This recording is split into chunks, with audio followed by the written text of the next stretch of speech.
महात्मा उपासक डॉक्टर सोहनराज तातेड़ पुनरुत्थान और आत्मविज्ञान के बाद अब ला रहे हैं सनातन सत्य, जैसी दृष्टि वैसी सृष्टि, कुदरत कुदरती रचना। भाई और बहनों, मातृशक्ति को नमन।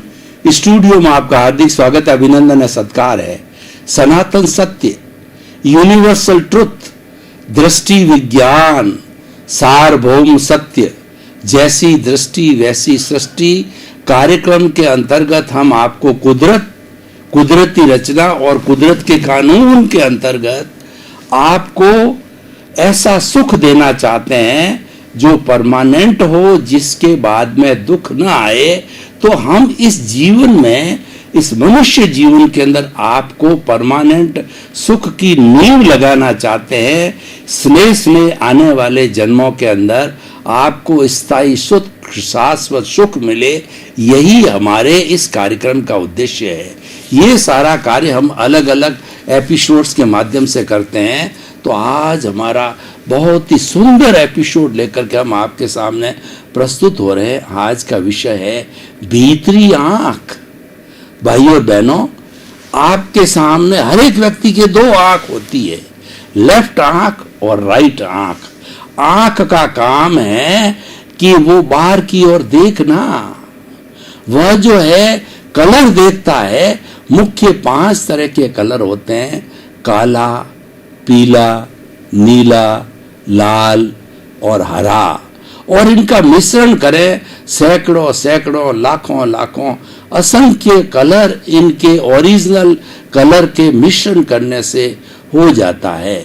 इन 5 जो है कलर्स के अंदर जो मुख्य कलर होता है वो डोमिनेटिंग होता है और दूसरे कलर साइलेंट रहते हैं। जैसे भौरा है वो काला दिखाई देता हमको, तो काला कलर डोमिनेंट है और बाकी के 4 कलर जो मुख्य कलर है वो साइलेंट है। हर एक जो है वह जड़ वस्तु के अंदर कलर होते हैं, चेतन वस्तु का कलर नहीं होता है। चेतन वस्तु तो जो है वो शरीर अशरीरी होती है, इसीलिए उसका कोई कलर नहीं होता है। वर्ण भी नहीं होता, गंध भी नहीं होती, रस भी नहीं होता और स्पर्श भी नहीं होता है। तो भाई और बहनों, ये हमारी बाहर की जो 2 आंखें हैं, एक आंख जो है प्रियता की आंख है, दूसरी आंख है अप्रियता की आंख है। तो ये आंख जो कहती है ये अच्छा है, ये आंख कहती है ये खराब है, ये आंख कहती है मैं इसको लाइक करती हूँ, ये कहती है मैं इसको डिसलाइक करता हूँ। सामने कोई व्यक्ति आ गया तो एक आंख कहती है कि इसको दूर भगाओ, दूसरी आंख कहती है कि इसको पास बुलाओ। इस तरीके से उन दोनों के बीच में राग और द्वेष की स्थिति पैदा होती है। राग द्वेष 2 शब्द है, अगर इसको एक शब्द कहें तो वो कषाय है। और राग द्वेष 2 शब्द में क्या आता है कि हमारे भीतर के जो शत्रु है, जिनका कि हमें समन करना है, उसके लिए हमें तीसरी आंख को खोलना है। तो वो कौन कौन से शत्रु है? वो है क्रोध, अहंकार, माया और लोभ। ये हमारे 4 बड़े शत्रु है और ये चंडाल चौकड़ी है। अब चारों में से आपने अपने भीतर किसी एक को परमिशन दे दी, जैसे कि आपने मान लीजिए लोभ को परमिशन दे दी, तो इसके साथ में क्रोध, अहंकार और माया ये ऑटोमेटिकली बैक डोर एंट्री से आपको बिना दिखाई दिए आपके घर में प्रवेश हो जाएंगे। इनके बीच में ये जन्म जन्मांतर का एग्रीमेंट है कि एक को परमिशन मिले तो अदृश्य रूप से तीनों साथ चले जाते हैं। कैसे चले जाते हैं मैं आपको उदाहरण देता हूं कि मान लीजिए एक व्यक्ति को जो है लोभी व्यक्ति है, वो पैसे कमा रहा है, जहां लाभा तहां लोभा। जहाँ लाभ होता है वहाँ लोभ होता है, लाभ बढ़ता जाता है तो व्यक्ति का लोभ बढ़ता जाता है। और लोभी व्यक्ति के पास में जब धन हो जाता है तो वह दूसरे का तिरस्कार करने लग जाता है, यानी अहंकार करने लग जाता है। तो देखिए, इस लोभ के आने से इसने किसको न्योता दिया? अहंकार को। लोभी व्यक्ति अपनी दिखावट को बताने के लिए, अपने वर्चस्व को, अपने ऐश्वर्य को बताने के लिए वो अहंकार करने लग जाता है। देखो, मैं समाज का बड़ा धनी हूँ, मैं मल्टी मिलियनर हूँ और मेरे इतना बड़ा लिविंग स्टैंडर्ड है, मेरे जो है वो इतनी बड़ी गाड़ियाँ है, इतना ऐश्वर्य, इतना घर है, इतना धन है, इतना दौलत है, इतने काम है, इतने धंधे हैं। तो उसने अहंकार को जन्म दिया। इसीलिए लोभी व्यक्ति के लिए कहा गया है कि विषयी नर की लालसा और पाम रोग की काज, लोभी की धन लालसा और तीनों बेअंदाज। तीनों चीजें बड़ी बेअंदाज होती है। विषयी नर, जो कि कहना चाहिए कि जो अय्यासी व्यक्ति है तो वो अय्यासी करता जाता, उसका शरीर क्षीण हो जाता है, फिर भी अपने वीर्य का व्यय करता है और अपना एकदम कमजोर होने के बाद भी जो है वह जो है ऐशो आराम नहीं छोड़ता है।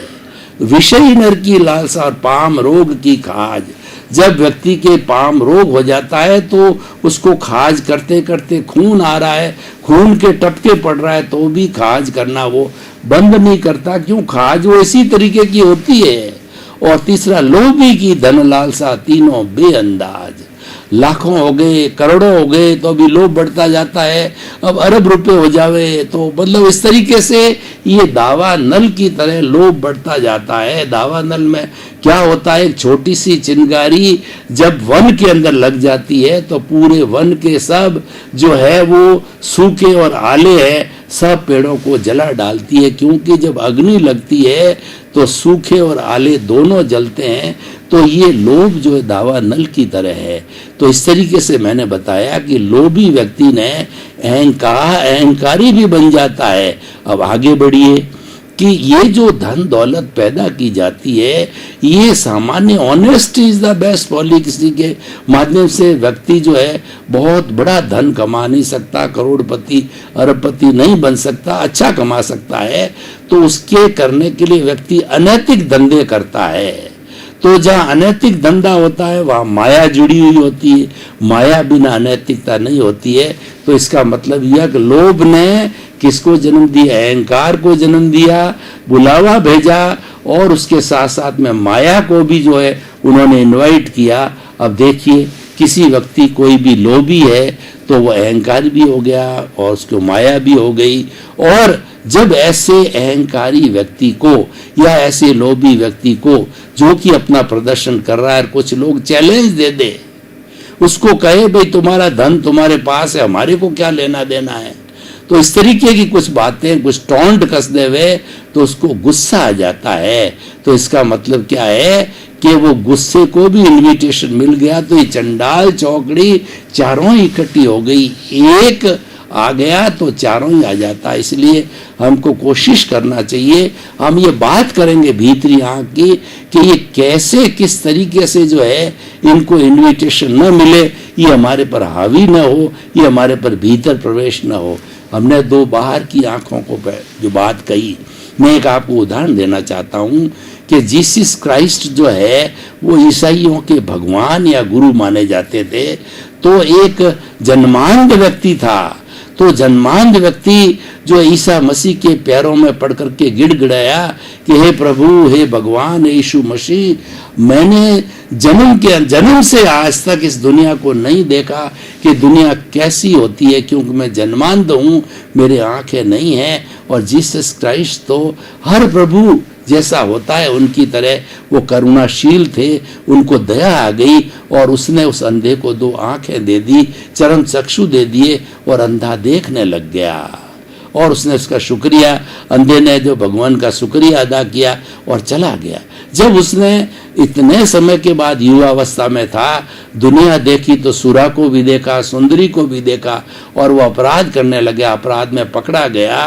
तो लोग उसको पकड़ के पुनः जो ईसा मसीह के पास में लाए कि इसने तो, आपने तो इसका कल्याण किया, आपने तो इसको दोनों आंखें दे दी, लेकिन इसने जो इसका दुरुपयोग किया। तो ईसा मसीह को अपनी भूल का रियलाइजेशन हुआ कि मैंने इसको दो बाहर की आंखें दी है, भीतरी आंख नहीं दी है, इसी कारण दुरुपयोग हुआ। तो अब हम भीतरी आंख की बात करते हैं। वो भीतरी आंख थर्ड आई कहलाती है, और थर्ड आई की बहुत ज्यादा चर्चा आज विश्व के अंदर धार्मिक ग्रंथों में तो थर्ड आई के लिए बहुत बड़ा लिटरेचर लिखा जा चुका है। शिव जी का तीसरा नेत्र खुला करता था। ये तीसरा नेत्र क्या है? ये जो तीसरा नेत्र है बाहर के दो नेत्रों को संतुलित करने का तीसरा नेत्र है, कि मतलब ये भी नहीं और ये भी नहीं, और तो तीसरी अवस्था होती है या ये भी ठीक और ये भी ठीक है, या ये भी नहीं और ये भी नहीं है। उन दोनों को मान्य करते हुए अमान्य करते हुए तीसरा नेत्र खुल जाता। वो संभाव का नेत्र होता है, वो समानता का नेत्र होता है। यानी प्रियता अप्रियता, सुख में दुख में, लाभ में हानि में, और सम्मान में तिरस्कार में, जितना जितना दुनिया का ये द्वैत है, उस द्वैत के अंदर एक समान रहो, द्वैत को एक जैसा समझो। द्वैत को तराजू के दो पलड़े होते हैं, दोनों पलड़ों के ऊपर बराबर एक सा समझो। ये संभाव की स्थिति होती है। गीता के अंदर स्थित प्रज्ञ की अवस्था होती है। स्थित प्रज्ञ वह होता है जो कि लाभ हानि और सम्मान तिरस्कार, सुख और दुख को जो है एक पलड़े पर तोड़ता, वो निष्काम कर्म करता है। निष्काम कर्म की थ्योरी करने वाला तीसरे नेत्र का जीवन जीता है, संभाव का जीवन जीता है। कैसे जीता मैं आपको बताना चाहता हूं कि जो हमारा निष्काम कर्म की गीता की जो मुख्य थ्योरी है वो ये कहती है कि आप कर्म करते हो, आपको कर्म करना पड़ेगा। हर मनुष्य पूरे जीवन भर ऐसा कोई क्षण नहीं आता है जबकि वह कर्म नहीं करता है। हम भाई और बहनों, हम आपको बताना चाहते हैं कि जब हम नींद लेते हैं तो नींद के अंदर हमारा अवचेतन मन होता है, जो सबकॉन्शियस माइंड होता है, वो हमें कई सपने दिखाता रहता है। यानी उस समय भी हमारा कर्म जारी रहता है। इसका अर्थ ये हुआ कि पूरे जीवन भर एक क्षण भी बिना कर्म के हम नहीं रह सकते, क्योंकि कर्म हमारा प्रारब्ध है, कर्म हमारा उदय भाव है। तो वो तो उदय के अधीन और वह कुदरत के अधीन चलता है, उसमें हमारी कोई स्वतंत्रता नहीं है। हमको वो करना ही पड़ेगा, क्योंकि हम पिछले जन्म में कॉज डाल के आए हैं, तो वो कॉजल बॉडी को खड़ा किया है, कर्म बीज डाले हुए हैं। तो इस जीवन के अंदर हमको कर्म फल मिलेंगे, और उस कर्म फल के अनुरूप सुख दुख की अनुभूति होगी। तो वो कर्म तो हमें करना ही पड़ेगा। लेकिन कर्म तो जब करना ही है तो कैसे किया जाए? व्यवस्थित तरीके से किया जाए। तो ये व्यवस्थित तरीके से कर्म करना, ये सनातन सत्य विज्ञान है।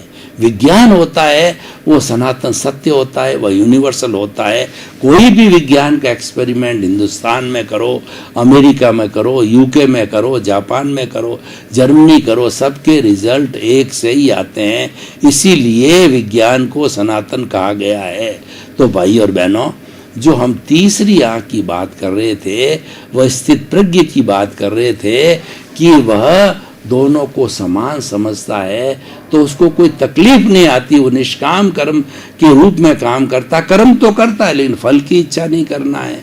जब हमको फल की इच्छा नहीं करना होता है तो फिर हम तो मुक्त हो जाते हैं, क्योंकि फल हम ईश्वर को समर्पित कर देते हैं कि हे भगवान, ये भक्ति मार्ग होता है कि जो कुछ भी मेरा जो अच्छा या बुरा है सब आपका, आपके चरणों में समर्पित हूँ। मैं तो हर कार्य आपके नाम से करता हूँ। तो इसीलिए मैं तो कर्म करना मेरा अधिकार है, फल मेरा अधिकार नहीं है।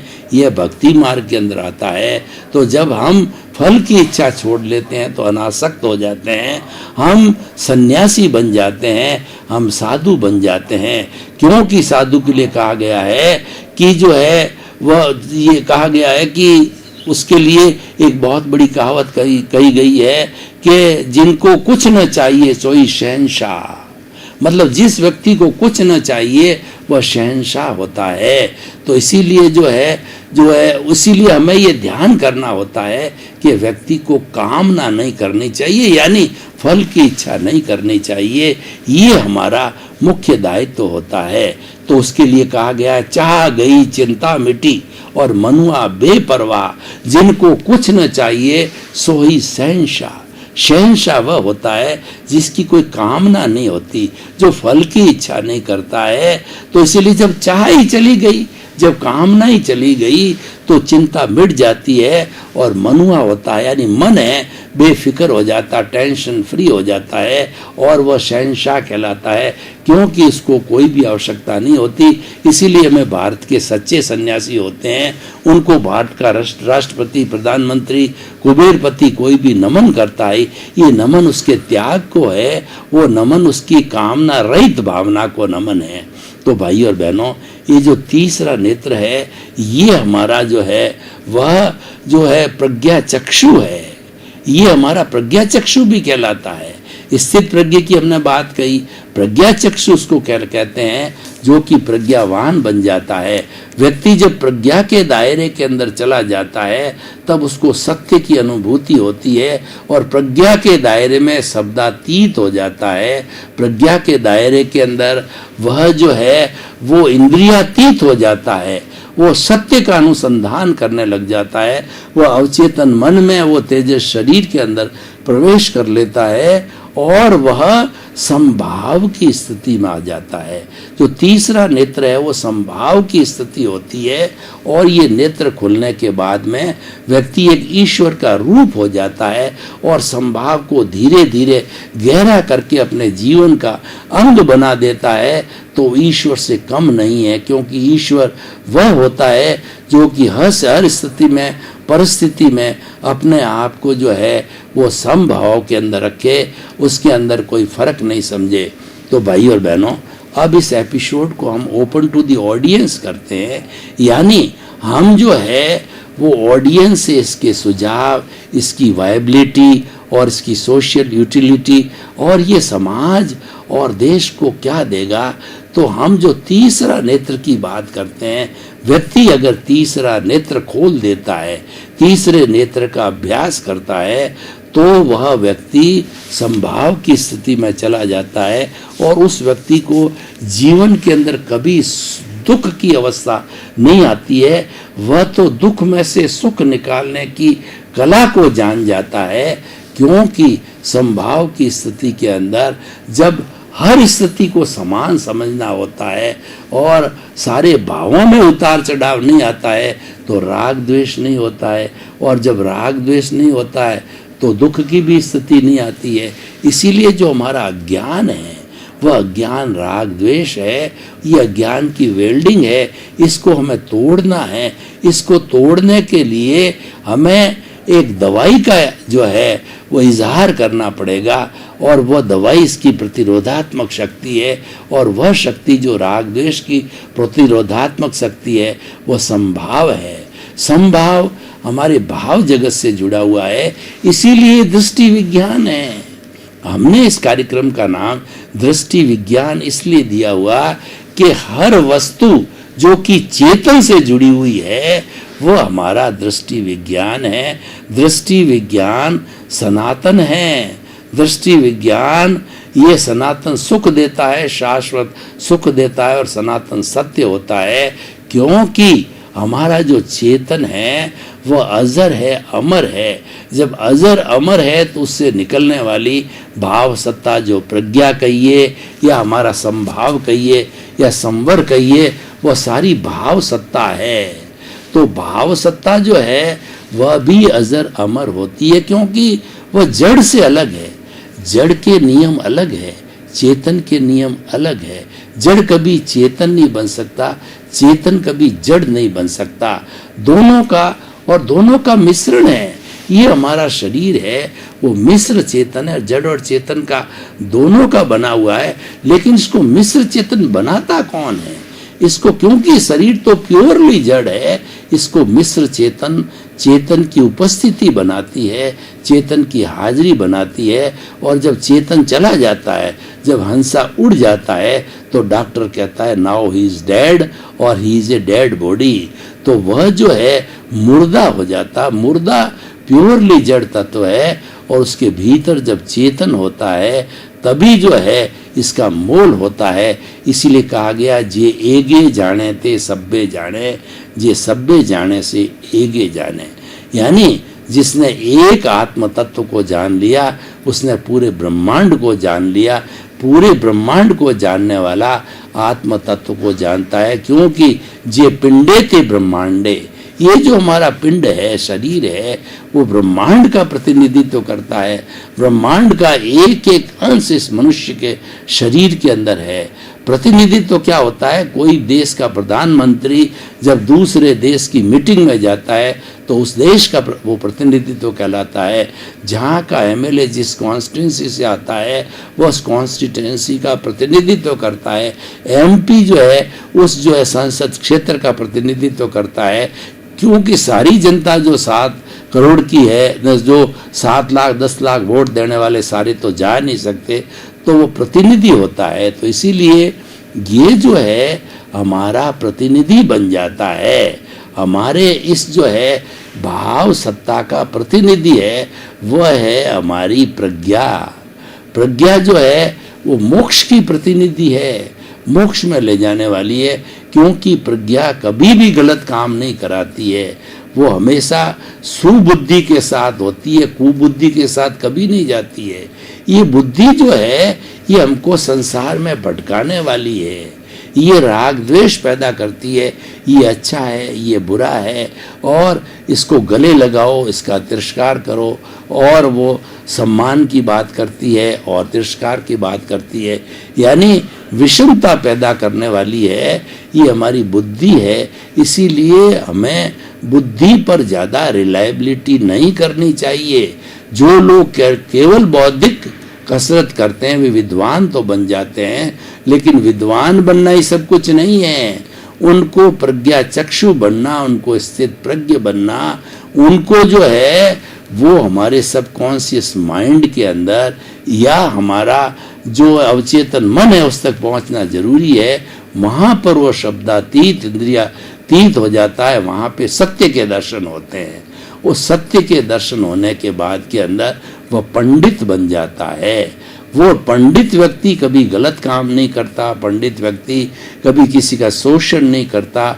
और आज जो हमारे इस दुनिया के अंदर जितनी जितनी बुराइयां हैं, घरेलू हिंसा है, सामाजिक हिंसा है, आतंकवाद है, असंवेदनशीलता है, रेप की बात है और करप्शन की बात है, जितनी जितनी समाज के अंदर सारी बुराइयां हैं, वह बुराइयां बुद्धि के स्तर पर होती है, वह विद्वान के स्तर पर होती है। लेकिन प्रज्ञा चक्षु बनते ही, प्रज्ञा में जगत में जाते ही वो सब बुराइयां रुक जाती। इसीलिए हमारी पुरानी जो गुरुकुल सिस्टम प्रणाली थी वह शिष्य को इस बुद्धि के साथ साथ में प्रज्ञा का भी अवलोकन कराते थे, वो प्रज्ञा जागृत करवाते थे। प्रज्ञा जागृत का अर्थ होता है अध्यात्म में जाओ, भीतर की ओर जाओ, और जब हम भीतर की ओर कदम रखते हैं तो हमारा तीसरा नेत्र खुलता है, क्योंकि भीतर के जगत में वाइब्रेशंस ही है सारे। तो ये जो बाहर के जगत के जितने भी शब्द है वही विषमता पैदा करते हैं। मुंडे मुंडे मतिर भिन्ना, जितने जितने लोग होते हैं उनकी अलग अलग बुद्धि होती है, अलग अलग विचार होते हैं, इसलिए मतभेद होता है। लेकिन जो प्रज्ञा के जगत में चला जाता है, जो विवेक के जगत में चला जाता है, जो अवचेतन के मन के अंदर जगत चला जाता है, चाहे ईसा मसीह जाए, चाहे मोहम्मद साहब जाए, चाहे गुरु नानक जाए, चाहे भगवान महावीर जाए, चाहे जो है वो जो है महात्मा गांधी जाए, कोई भी उस प्रज्ञा के जो क्षेत्र में जाता है तो वो जो है सच्चा ट्रुथ देखता है, सनातन सत्य देखता है, यूनिवर्सल ट्रुथ देखता है, सार्वभौम सत्य देखता है। वही हमारे जीवन का उद्देश्य। हम आपको प्रज्ञा चक्षु बनाना चाहते हैं, स्थित प्रज्ञ बनाना चाहते हैं, हम आपको शब्दातीत करना चाहते हैं, हम आपका तीसरा नेत्र खोल जाते हैं। ये सारी अवस्था है, तीसरे नेत्र की अवस्था होती है, संभाव की अवस्था होती है, और संभाव एक स्थायी समाधान देता है। जीवन के अंदर आप देखो कि मुझे तो कुछ न कुछ स्थायी मिले, बार बार बदलना न पड़े, तो मैं आपको राय देना चाहूँगा, आप संभाव की स्थिति को पैदा कर दो, आपको कुछ भी नहीं बदलना पड़ेगा, क्योंकि संभाव हमारी भाव सत्ता से जुड़ा हुआ है, और भाव सत्ता जो है हमारी आत्मा की प्रॉपर्टी, आत्मा का गुण है, जो कि हमारी प्रज्ञा भी कहलाती है, हमारा अवचेतन मन भी कहलाता है। तो भाई और बहनों, हम आपको ये कहना चाहते हैं कि व्यवहार जगत के अंदर दो आंख चलती है, हम इसको मना नहीं करते हैं और ये चलेगी, क्योंकि ये व्यवहार जगत का नियम है। और ये व्यवहार जगत है वो कुदरत रचना और कुदरत के कानून से बंधा हुआ है, स्वतंत्र है। तो जिसमें स्वतंत्रता होती है, हम आपको क्या कह सकते हैं?